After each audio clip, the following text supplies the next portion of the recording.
Proximity control, elementary school example and non-example. Mrs. D expects her students to pay attention during classroom instruction. Jeremiah, however, is instead reading his journal.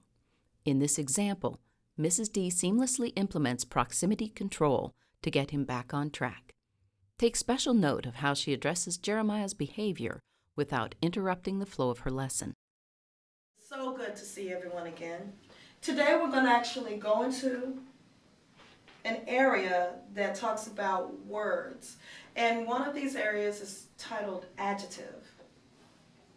Does anyone think that they know the definition of the word adjective? Oh, wonderful hands, wonderful hands. Yes, Miss Casey. A word that describes another word. A word that describes another word. I love it. That is awesome.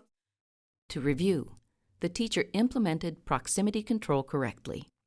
She scanned the classroom to determine the level of student engagement, identified and moved toward a disengaged student, stood in close proximity to the student for a few seconds while maintaining the pace and flow of her instruction, and walked away from the student while continuing to scan the classroom.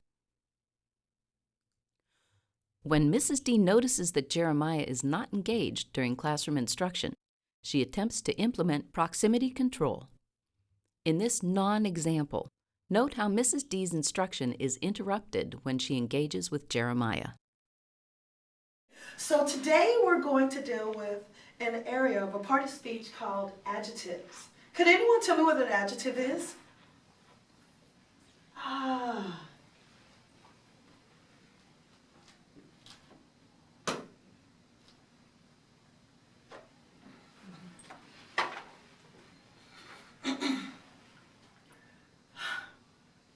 Could anyone tell me what an adjective is?